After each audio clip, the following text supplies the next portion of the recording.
Saya masih bergabung dengan Pak Abdul Qadir Jailani, Dirjen dari Asia Pasifik dan juga Afrika dari Kementerian Luar Negeri Republik Indonesia, dan juga Pak Hikmahanto Juwana, pengamat hubungan internasional. Saya langsung ke Prof. Hikmahanto. Prof, kalau melihat tadi sempat saya singgung sedikit, ini sepertinya ada ground zero ya di Afghanistan, begitu melihat Taliban yang juga sudah masuk, kemudian pemerintahnya sekarang Anda bilang belum terbuat lagi. Apa sih sebenarnya kalau dari perspektif internasional begitu ya, suatu negara yang seperti ini kondisinya ini harus melakukan apa agar kemudian ini memperoleh kembali kepercayaan internasional?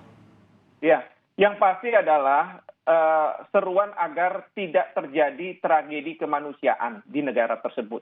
Kita bisa paham bahwa suatu negara mereka di dalamnya ada kelompok-kelompok yang ingin memegang kekuasaan. Itu kita paham. Kadang secara demokratis seperti kita setiap 5 tahun sekali, tapi bisa juga dengan kekerasan. Itu sangat kita paham. Tapi yang penting dari proses ini tidak boleh, sekali lagi tidak boleh rakyat yang harus menjadi korban. Nah sekarang kita lihat, misalnya ini ada di video yang sedang diputarkan, bagaimana rakyat ingin eksodus, ingin keluar dari Afghanistan. Ada ketakutan bagaimana yang mereka, gimana? Ada ketakutan yang Anda lihat di situ? Ada ketakutan. Bagaimana mereka ini makan, minum, mendapatkan pakaian. Ini merupakan satu tragedi terhadap kemanusiaan. Ini yang harus diserukan kepada dunia bahwa kita harus berbuat. Memang beberapa negara sekarang sudah melakukan dengan cara mengevakuasi sebagian warga dari Afghanistan. Tetapi itu tidak membantu karena banyak mereka mungkin yang masih merasa ketakutan. Oleh karena itu pemerintah perlu, misalnya saja pemerintah Indonesia, kita mengalokasikan dana untuk rakyat di Afghanistan bisa mendapatkan minum dan lain sebagainya melalui misalnya mereka di tempat-tempat pengungsian. Belum lagi kita bisa menyuarakan kepada OKI, bertanggung jawab kita sebagai solidaritas Islam untuk rakyat Afghanistan. Belum lagi tentu kita minta UNHCR yang mengurusi masalah pengungsi, dan banyak lagi yang kita harus serukan bahwa rakyat tidak boleh menjadi korban di dalam situasi seperti ini. Ya, kalau tadi Pak Hikmahanto sudah jelaskan juga ada beberapa platform internasional ya, mungkin di tingkat multilateral begitu ya maksudnya Prof. Hikmahanto ya, untuk juga mengawal janji-janji politik yang sudah disebutkan Taliban nih Pak Jailani. Karena sebelumnya di depan media internasional juga Taliban sempat mengungkapkan janji-janji politik akan lebih moderat, akan lebih menghargai hak-hak perempuan yang sebelumnya tidak dilakukan begitu. Anda melihatnya Indonesia dalam tataran atau masyarakat internasional ini sejauh apa kita bisa mengawal janji-janji politik dari Taliban itu sendiri, Pak Jailani? Yang pasti kita akan terus memonitor dan memantau perkembangan yang terjadi. Dan sebagaimana komitmen kita akan selalu berupaya untuk berkontribusi dalam upaya terwujudnya perdamaian di Afghanistan. Tadi Profesor Hikmahanto mengatakan yang penting adalah saat ini bagaimana menghindari krisis kemanusiaan dan membentuk pemerintahan yang lebih efektif. Itu satu hal yang harus kita dukung juga. Tapi satu hal yang pasti, situasi sekarang ini masih penuh ketidakmenentuan. Kita tidak tahu apa yang benar-benar akan terjadi di Afghanistan dalam waktu dekat. Karena pemerintahan inklusif yang dijanjikan oleh Taliban sampai hari ini belum terbentuk. Memang kita mendengar bahwa proses perundingan di antara mereka dan termasuk juga perundingan dengan tokoh-tokoh masyarakat Afghanistan masih sedang berlangsung. Oleh karenanya masyarakat dunia saat ini sedang menantikannya. Oleh karenanya dalam titik ini sekali lagi terlampau dini buat kita untuk memberikan penilaian. Akibatnya sampai sekarang belum ada negara yang telah mengeluarkan sikapnya secara definitif. Yang pasti lagi, pemerintahan Afghanistan yang inklusif tentu dapat terwujud apabila pemerintah Afghanistan yang baru tersebut melibatkan semua golongan dan semua elemen masyarakat di Afghanistan. Dipenuhinya komitmen Taliban untuk memberikan general amnesty tentu saja akan menjadi salah satu tolak ukur inklusivitas pemerintah baru tersebut. Pemberian ruang kepada perempuan dalam kehidupan politik serta penghormatan hak-hak minoritas juga menjadi elemen utama yang menjadi perhatian besar masyarakat internasional. Iya, General Amnesty ini juga menarik ya, karena itu salah satunya ada peran Indonesia di dalamnya, betul ya Pak Jailani ya, yang menyarankan gitu diberikannya amnesti ke warga oleh Taliban. Yang pasti adalah beberapa waktu yang lalu Taliban telah secara tegas berkomitmen akan memberikan general amnesty. Oke, Indonesia Pak Jailani salah satu negara yang kemudian terlibat aktif ya dalam proses perdamaian di Afghanistan. Betul Masihkah sekali. itu bisa kita lakukan ke depannya dengan sekarang Taliban yang aktif di Afghanistan? Gitu?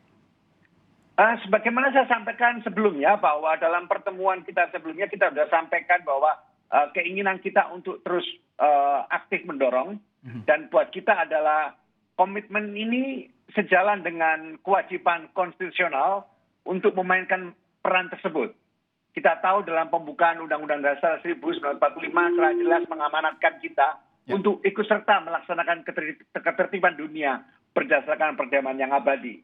Dan tidak hanya itu, Indonesia juga memiliki kepentingan atas terwujudnya stabilitas di Afghanistan karena hal tersebut juga akan berkaitan dengan stabilitas keamanan internasional termasuk keamanan di Indonesia.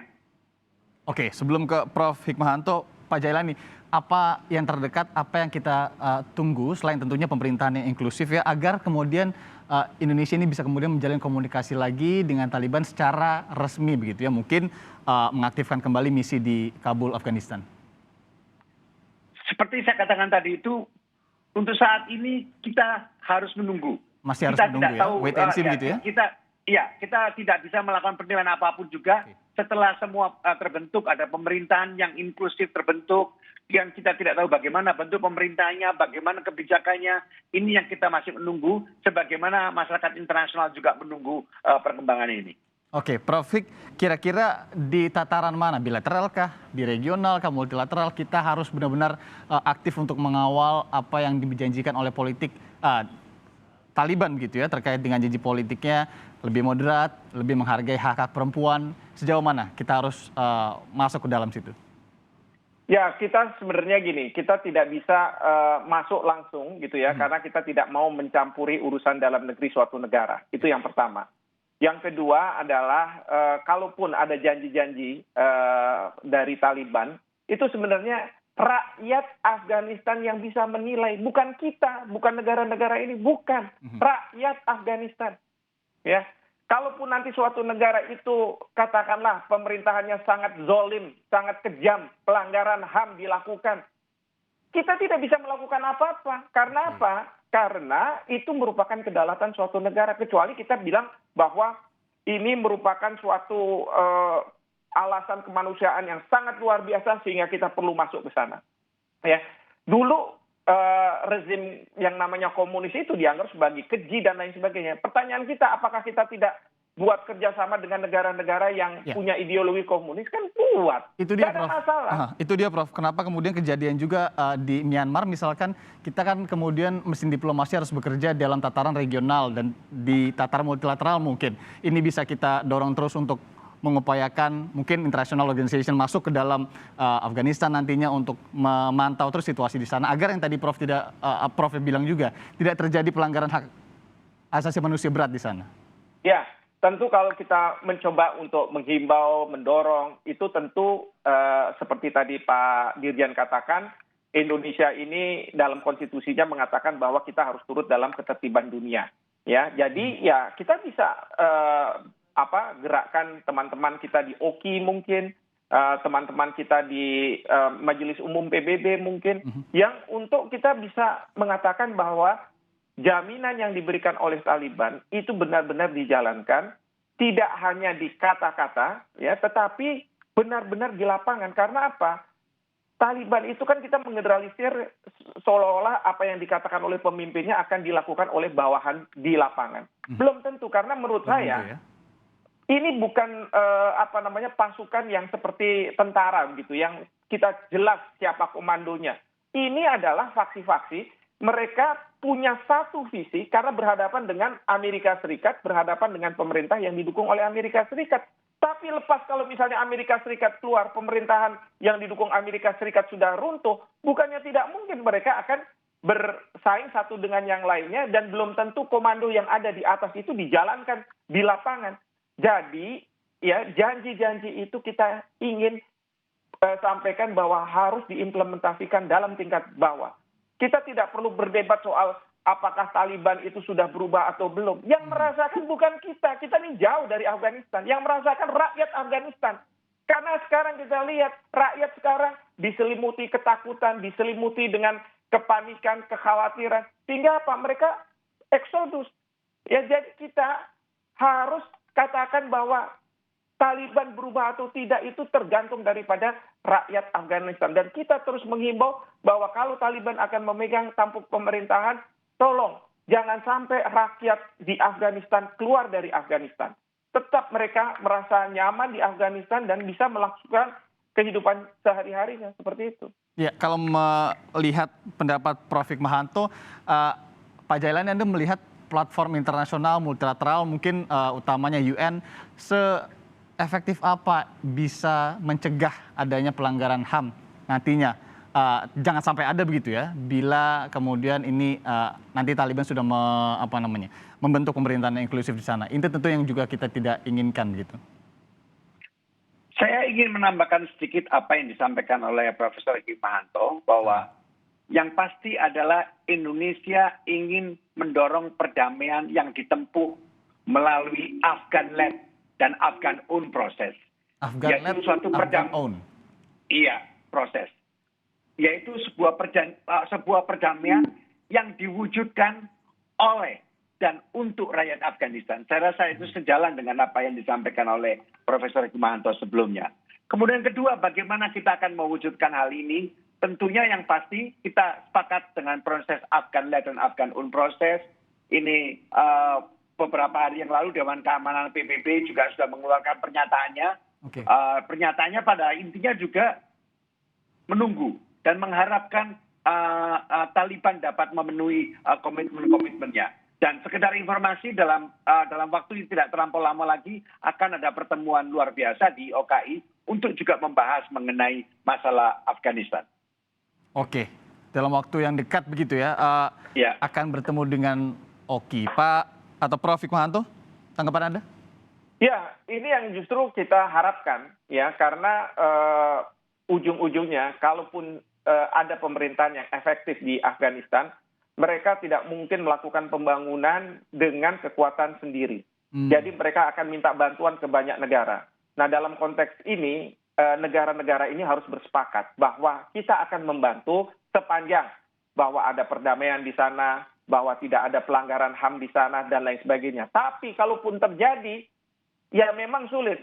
Saya mohon maaf, saya ambil misalnya contoh negara di Korea Utara. Orang mengatakan bahwa sangat kejam dan lain sebagainya. Apa kemudian kita tidak berhubungan dengan pemerintahan Korea Utara? Tetap kita berhubungan pemerintahan Korea Utara. Nggak ada masalah. Dan apakah kita tidak boleh mengakui negara Korea Utara? Enggak. Tetap kita mengakui. Sekali negara itu diakui, maka akan terus.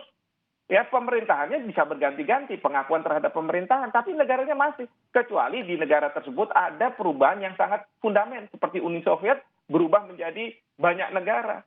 Jadi, menurut saya sudahlah, serahkan kepada pemerintah ya untuk menyelesaikan berbagai masalah di luar negeri. Kita harus satu suara di Indonesia. Biarkan pemerintah bekerja, biarkan pemerintah melakukan lobby-lobby, dan saya yakin pemerintah sangat tahu apa yang harus mereka lakukan. Pasti tentunya. Itu akan saya kemudian lempar ke Pak Jailani. Pak Jailani, proyeksi hubungan Indonesia-Afghanistan di bawah Taliban ke depan? Mengingat situasi masih cair, tapi jadi sehingga kita akan menunggu apa yang akan terjadi. Tapi yang pasti seperti saya sebutkan tadi itu, kita akan terus berperan aktif dalam proses perdamaian.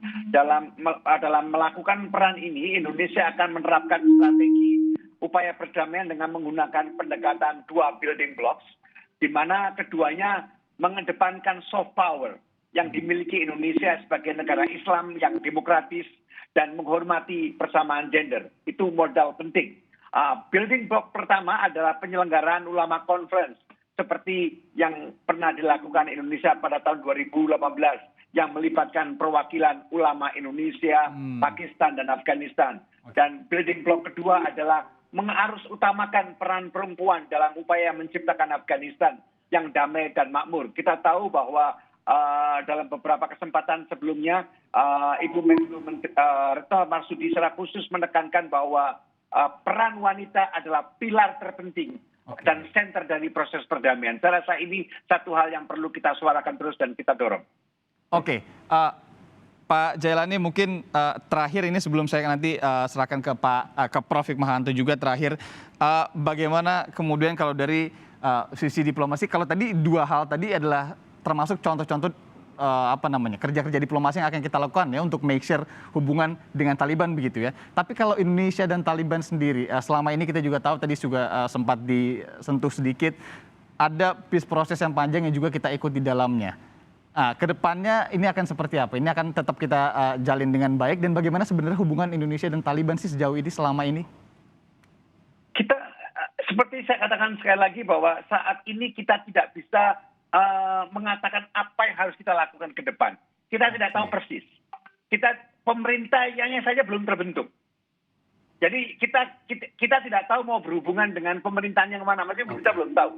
Tapi yang kita ketahui bahwa saat ini memang Taliban telah menguasai di Afghanistan, dan kita menunggu bagaimana pemerintahan dibentuk, dan setelah itu kita akan melihatnya langkah-langkah apa yang dapat kita lakukan. Benar-benar masih wait and see sekali ya, Pak Jailani ya. Pak, mungkin pesan juga untuk warga di Indonesia dalam negeri sendiri, karena ini banyak juga yang kemudian kalau saya lihat di media sosial dan lain-lain, ini ada yang peduli dan concern terkait dengan karena mungkin ada kesamaan identitas atau apa yang dipercaya juga. Pesan Anda, Pak Jailani? Sebetulnya seperti saya katakan tadi itu, bahwa kita sudah sepatutnya untuk terus mendorong terwujudnya perdamaian yang sustainable di Afghanistan. Dan sekali lagi, perdamaian itu bukan kita yang menetapkan perdamaian itu, tapi perdamaian ini harus dicapai dengan prinsip Afghan-led dan Afghan-owned, atau suatu perdamaian yang dicapai melalui proses oleh dan untuk rakyat Afghanistan itu sendiri. Oleh dan untuk rakyat Afghanistan itu sendiri. Prof. Hikmahanto, ke depan prioritas dan proyeksi hubungan Indonesia-Afghanistan, silakan. Yang pasti adalah dihindarinya tragedi kemanusiaan. Yang kedua adalah kita berharap bahwa ada perdamaian dalam proses pembentukan pemerintahan yang baru. Yang ketiga, tentu kita akan mengembalikan staf-staf kedutaan besar kita yang sekarang masih mengoperasikan kedutaan besar itu di Pakistan. Yang berikutnya adalah kita mencoba untuk memikirkan tentang rekonstruksi dari Afghanistan. Rekonstruksi untuk mengembalikan berbagai hal di Afghanistan. Dan yang terakhir, tentu kita berharap bahwa masyarakat internasional bahu-membahu membantu Afghanistan. Karena kalau kita tidak membantu Afghanistan, nanti terlalu banyak pengungsi yang berasal dari Afghanistan bukannya tidak mungkin masuk ke Indonesia, dan itu akan menjadi permasalahan di dalam negeri di Indonesia, dan itu akan menguras tenaga APBN dan lain sebagainya. Baik, kalau begitu tentu juga kita apresiasi apa yang sudah dilakukan dengan Kementerian Luar Negeri dengan beberapa instansi dan lembaga lainnya, menarik atau evakuasi warga negara Indonesia yang kemudian berjalan lancar, sudah sedang isoman. Sekarang kalau tadi informasi dari Pak Jaya juga semangat yang terbaik untuk para perwakilan Indonesia di luar negeri, khususnya di Afghanistan yang sekarang misinya sedang dipindahkan sementara begitu ya di Islamabad. Pak Abdul Qadir Jailani, Direktur Jenderal dari Asia Pasifik dan Afrika, Kementerian Luar Negeri Republik Indonesia. Terima kasih. Prof. Hikmahanto Juwana, pengamat hubungan internasional. Terima kasih sudah meluangkan waktu pagi ini di Sapa Indonesia Akhir Pekan. Salam sehat selalu, Bapak-Bapak. Terima kasih. Terima kasih. Selamat pagi, Prof. Selamat pagi.